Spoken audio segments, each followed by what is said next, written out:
আসসালামু আলাইকুম এভরিওয়ান। আশা করি তোমরা অনেক অনেক অনেক ভালো আছো। তো রক্তবীজের মায়া দ্বিতীয় পর্ব আজ থেকে শুরু করা যাচ্ছে। বেশি কথা না কইয়া চলো গল্প শুরু করা যাক। পর্ব 2।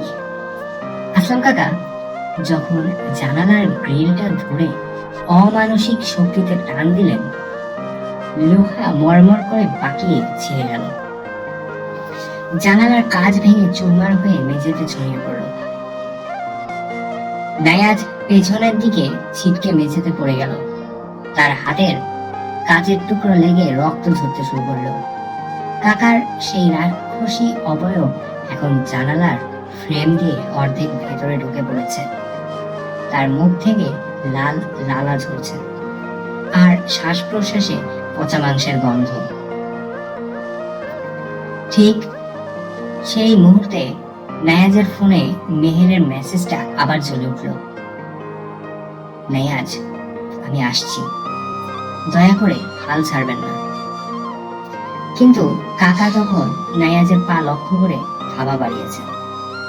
নায়াজ বিছানার চাদরটা জাপটে ধরে বাঁচার চেষ্টা করছে। হঠাৎ ঘরের দরজা সজোরে লাথি মেরে খুলে গেল। ভেতরে ঢুকলেন বড় ভাই নাফিস, আর তার সাথে মেহেরের বাবা শওকত সাহেব। শওকত সাহেবের হাতে একটি পুরনো ব্রঞ্জের তৈরি ত্রিশূলের মতো লাঠি, যা থেকে মৃদু নীল আভা বেরোচ্ছে। শওকত সাহেব গম্ভীর কণ্ঠে বললেন, আসলাম, তোর সময় শেষ। এই পবিত্র সীমানা ছেড়ে বেরিয়ে যা। শওকত সাহেব পকেট থেকে এক মুঠো বিশেষ ভস্ম আসলাম কাকার দিকে ছুঁড়ে মারলেন। ভস্মগুলো কাকার শরীরে লাগা মাত্রই তিনি যন্ত্রণায় এমন এক গগন বিদারী চিৎকার দিলেন যে আশেপাশের বাড়ির জানালার কাঁচ থরথর করে কাঁপতে লাগলো। কাকা জানালার বাইরে ছিটকে বাগানে পড়ে অন্ধকারে মিলিয়ে গেলেন। নাফিস ভাই দ্রুত এগিয়ে এসে নায়াজকে জড়িয়ে ধরলেন। পরিস্থিতি শান্ত হওয়ার পর শওকত সাহেব বললেন, আসলাম এখন রক্তের নেশায় পাগল। ও আজ রাতে আবার হামলা করবে। নায়াজ, তুমি আর নাফিস আজ রাতটা আমাদের ড্রয়িং রুমে থাকো। আমার বাড়িতে কিছু প্রাচীন কবচ পোতা আছে, যা ওই অশুভ শক্তি ভেদ করতে পারবে না। নায়াজরা দ্রুত শওকত সাহেবের বাড়িতে পৌঁছালো। মেহের তখন বাড়ির করিডোরে অস্থির হয়ে পায়চারি করছিল। নায়াজকে ঘরে ঢুকতে দেখেই মেহের সব দ্বিধা ঝেড়ে ফেলে দৌড়ে এসে নায়াজের সামনে দাঁড়ালো। তার ডাগর চোখের কোণে জল চিকচিক করছে। মেহের নায়াজের ক্ষত বিক্ষত হাতের দিকে তাকিয়ে শিউরে ওঠে, বলল, আপনি আপনি কি পাগল? আমি কতবার বারণ করেছিলাম ওই কলেজের দিকে না যেতে, যদি আপনার বড় কিছু হয়ে যেত। মেহের নায়াজের হাতটা পরম মমতায় নিজের হাতের মুঠোয় নিল। শওকত সাহেব আর নাফিস ভাই তখন অন্য ঘরে জরুরি আলোচনায় ব্যস্ত। নির্জন করিডোরে শুধু ওরা দুজন। নায়াজ মেহেরের মায়াবী মুখের দিকে তাকিয়ে তার সব ব্যথা ভুলে গেল। নায়াজ ফিসফিস করে বলল, জানো মেহের, কাকা যখন আমার গলা টিপে ধরতে চাইছিল, তখন শুধু তোমার হাসি মাখা মুখটাই মনে পড়ছিল। মনে হচ্ছিল তোমাকে আরেকবার না দেখে আমি উঠতে পারবো না। মেহের আর নিজেকে সামলাতে পারলো না। সে আবেগপ্রবণ হয়ে নায়াজকে শক্ত করে জড়িয়ে ধরল। নায়াজ মেহেরের চুলের সুগন্ধে মাতাল হয়ে তাকেও আরো নিবিড়ভাবে নিজের বুকের মাঝে চেপে ধরল। মেহের মুখ তুলে নায়াজের চোখের দিকে তাকালো। সেই চোখে আজ শুধুই অধিকার আর ভালোবাসা। নায়াজ মেহেরের কপালে আলতো করে একটা চুমু খেল। মেহের তার চোখ জোড়া বুঝে নিল। নায়াজ এবার মেহেরের ঠোঁটের খুব কাছে মুখ নিয়ে গেল। দুজনের তপ্ত নিঃশ্বাস এক হয়ে মিশে গেল। এরপর এক দীর্ঘ ও গভীর লিপ কিস।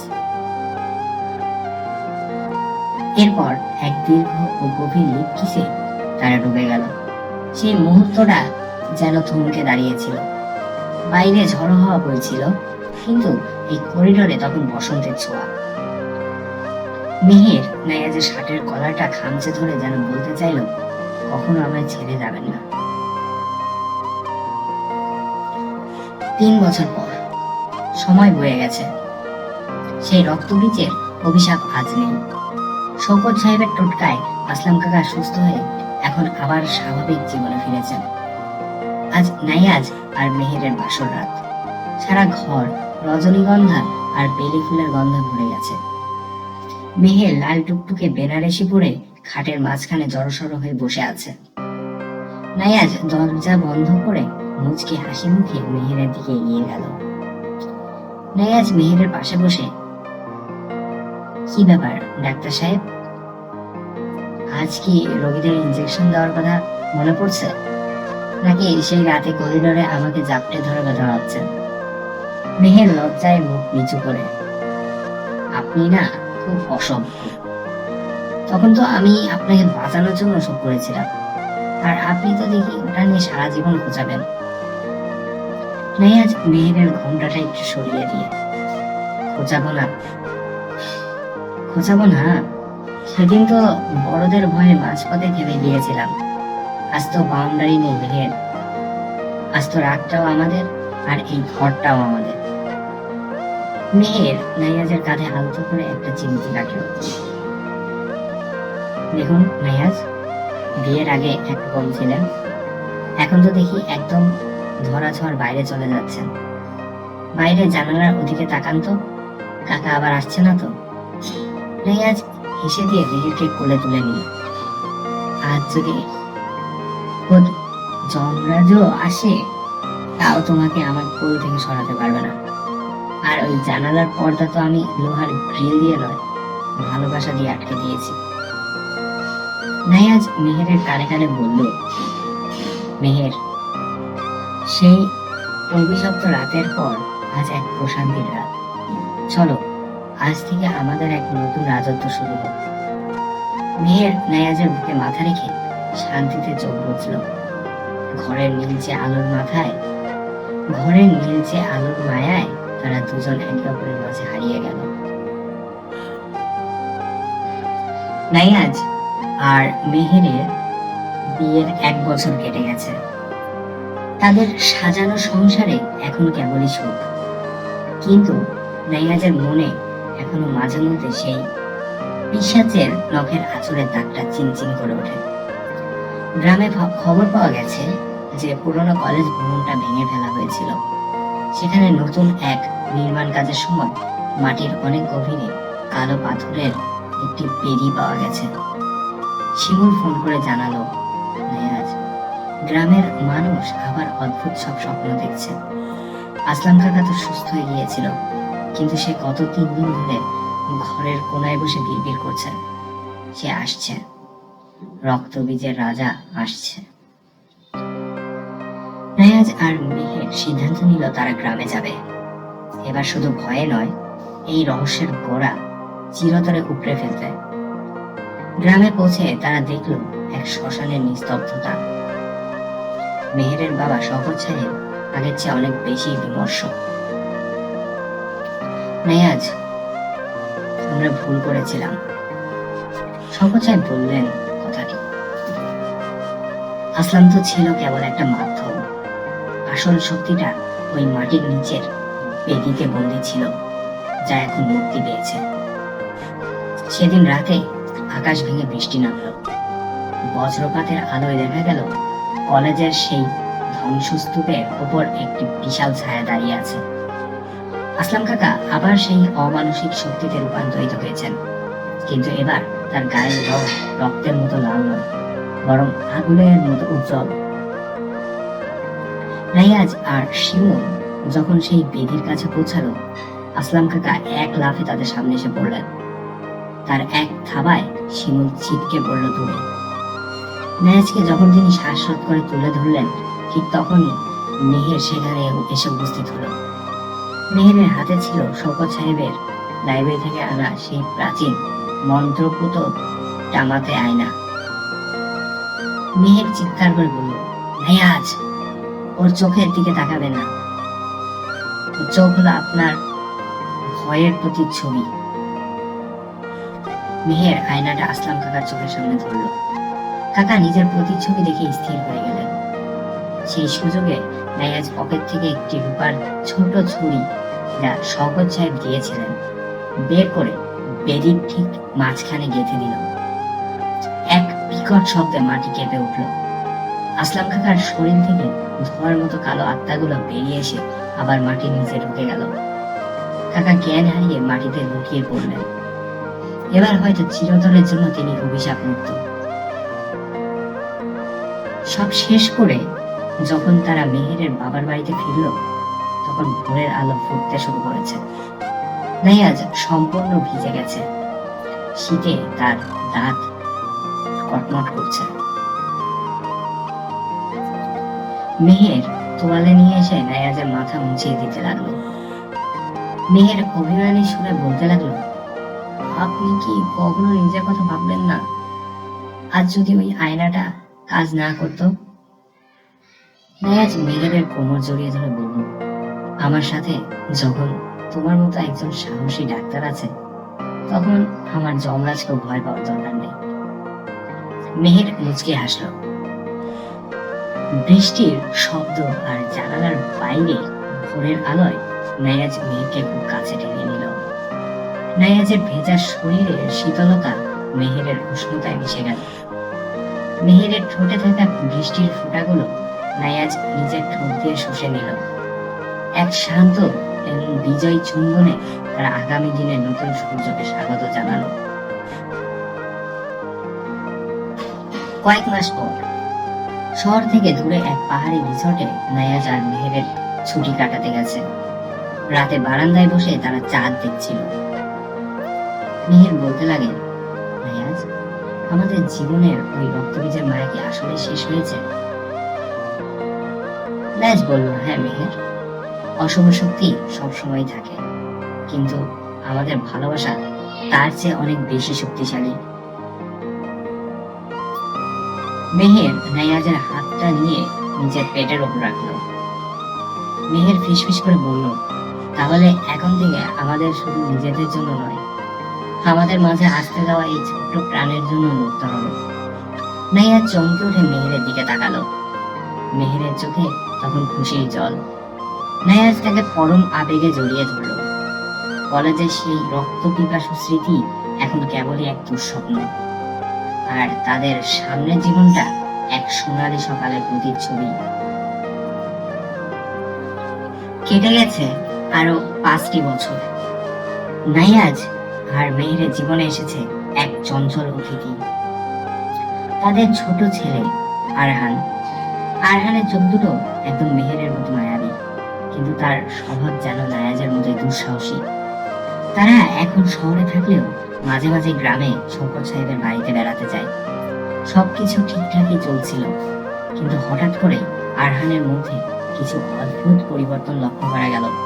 সে রাতে ঘুমিয়ে ঘুমিয়ে বিড়বিড় করে কথা বলে, আর তার গায়ের তাপমাত্রা মাঝে মাঝে অস্বাভাবিকভাবে বেড়ে যায়। এক রাতে নাইয়াজ দেখলো আরহান তার বিছানায় নেই। সারা বাড়ি খুঁজেও তাকে পাওয়া যাচ্ছে না। শেষে দেখা গেল আরহান দোতলার সেই পুরনো স্টোর রুমের সামনে দাঁড়িয়ে আছে, যে ঘরে আসলাম কাকার কিছু পুরনো জিনিস রাখা ছিল। নাইয়াজ বলে উঠল, আরহান, এখানে কি করছো বাবা? চলো ঘুমাতে যাই, চলো। আরহান শীতল গলায় বলল, বাবা, মেঝের নিচ থেকে কে যেন আমাকে ডাকছে। সে বলছে রক্তের ঋণ শোধ করার সময় হয়েছে। নাইয়াজের শির দ্বারা দিয়ে একটা হিম শীতল স্রোত বয়ে গেল। তার মনে পড়ে গেল শওকত সাহেবের সেই কথা, রক্তবীজের প্রভাব সম্পূর্ণ বোঝা কঠিন, এটি বংশ পরম্পরায় ছায়া ফেলে যেতে পারে। মেহের যখন বিষয়টি জানলো, সে আর চুপ করে থাকতে পারলো না। ডাক্তার হিসেবে সে বিষয়টিকে বৈজ্ঞানিকভাবে দেখতে চাইলেও তার ভেতরের মা বুঝতে পারছিল এটা সেই পুরনো অন্ধকারেরই খেলা। মেহের বলল নাইয়াজকে, নাইয়াজ, আমরা পালিয়ে গেলে বেঁচে ফিরতে পারবো না, আর পালিয়ে গিয়েও বাঁচতে পারবো না। আসলাম কাকা সুস্থ হলেও তার রক্তে যে বিষ ছিল তা কি আমাদের আরহানের মধ্যে কোনোভাবে মিশে গেছে? আমি জানি না মেহের, কিন্তু আমি আমার ছেলেকে ওই নরকে ফিরে যেতে দেব না। শওকত সাহেব এবার চরম সত্য প্রকাশ করলেন। তিনি জানালেন, আসলাম খাঁকে বাঁচানোর সময় যে নীল আলো তৈরি হয়েছিল তার কিছু অংশ নায়াজের শরীরেও প্রবেশ করেছিল। আরহান সেই শক্তিরই উত্তরাধিকারী। পুরনো কলেজের দৃশ্য পরিবর্তন। পুরনো কলেজের ধ্বংসস্তূপ এখন ঘন জঙ্গলে ঢাকা। সেখানে আরহানকে নিয়ে গেল নাইয়াজ, মেহের আর শওকত সাহেব। পূর্ণিমার রাত, বাতাস আজ আবার সেই পচা মাংসের গন্ধে ভারী হয়ে উঠেছে। হঠাৎ অন্ধকারের আড়াল থেকে কয়েকটা ছায়া বেরিয়ে এলো। তারা গ্রামেরই কিছু মানুষ, যারা গোপনে এই প্রাচীন শক্তির উপাসনা শুরু করেছে। তারা আরহানকে তাদের নতুন রাজা হিসেবে পেতে চায়।